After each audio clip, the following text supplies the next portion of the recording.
Tonight, in response to the United States putting Chinese telecom and software companies on notice, the Chinese are launching a full-scale information war against the United States of America and their newest target, me. Yeah, me. Because I have dared to say we should engage in economic warfare with the financial tools we have. And, you know, maybe they didn't like the fact that Steve Bannon, the man whom they have accused of being the true enemy of America, on this program. I think this is the first time, I think in living memory, they've ever gone after a private citizen. It shows you how nervous they are. They must be really, really nervous because tonight they're hitting me. Now, interestingly, the Chinese state media, they say Bannon is an enemy while they accuse me of just not knowing my research. Which China, I do. She's so sure of U.S. victimhood, so indignant that her eyes practically spit fire. Yet, in carefully analyzing her words, it's all emotion and accusation supported with a little substance. Okay, for the record, any emotion you see is quite real. It's quite real and it comes from substance. But hey, I guess to the Chinese state-run media, I get it. I'm just a girl, right? I'm just an American girl. So I clearly couldn't know what I'm talking about, right? Of course, I must be all emotion and no substance. Okay, China, here's a little insight into how we American women think. We're damn smart, and we will willingly respond with emotion when presented with a set of facts like this. And let's go through them. China's economic ascent. Look at that GDP chart. Look at it. It's amazing. It's incredible. Just look at the last 20 years there. China's aspirations, let's face it, they're not good for us. They're not good for our families. China wants to take our economic place in the world, and in doing so, will devastate our economy at the expense of our future and our families' futures. Meanwhile, if they're not calling me emotional, they're trying to scare people with the power they perceive me to have. Watch. Her economic warmongering reaches millions of Americans in their homes and possibly many others around the world. And given the close, almost symbiotic relationship that the Fox channel has with the current U.S. administration, it's fair to say she also speaks for Trump's America. Hey, quick side note, right? Is it like we're watching an Avatar or something there, right? That anchor is reading a script that seems, I guess, to have no emotion, because she doesn't seem to read it as though she's had any hand in writing it. State media. Anyway, I digress. The accusation is that I speak for Trump's America. Sometimes. Sometimes not. I'm not here to tout anyone's view but my own. I can only articulate what I personally believe is right for our country and the present situation vis-a-vis China. Not right for our country, and it cannot continue unless we're okay with them turning us into France while they become the United States.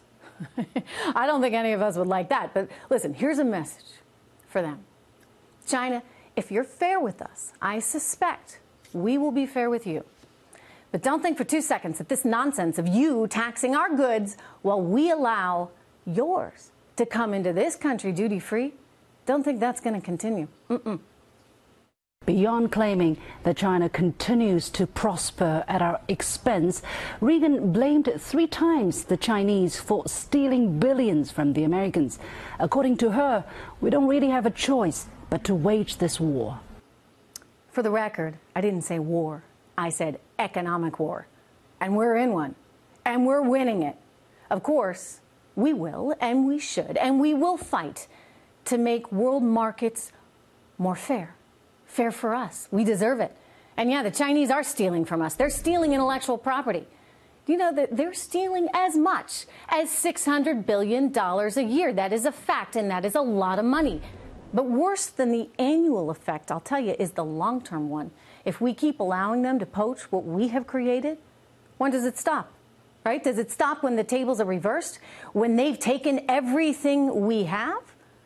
China, listen up. You've picked the wrong fight here. Play fair, trade fair, or don't trade at all. Joining me right now, Baltic Capital Markets economist Catherine Rooney-Vera and senior fellow and director for Chinese strategy at the Hudson Institute and author of the 100-year marathon, Michael Pillsbury. It's good to see you both. Michael, I'm going to get to you in just a second, but Catherine, like, they're going after me and saying I'm just emotional, no substance. Is a woman not allowed to have a point of view in China?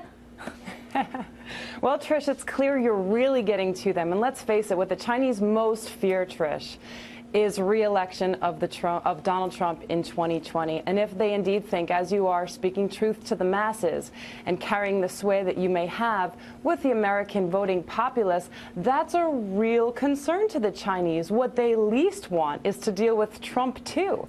I mean, I have long thought, Trish, that in this negotiating round, what they're trying to do is drag their feet to get through to, and crossing their fingers, a Biden presidency so that they can renege on promises as they've done in the past. Right, because they get that big, long plan. We have a couple years that we can look forward out to, maybe 6 years, Michael. So knowing that they're playing the long game, and yeah, I think they're rattled. I think Catherine's right. I think why else are they suddenly attacking me? They're rattled, but they kind of want anybody but Trump in the Oval Office right now, don't they, Michael? Yes, I think that's right. They're counting on Biden. They also believe if Hillary had won, this whole thing would never happen with challenging China on its practices. Well, they're probably right on that, right?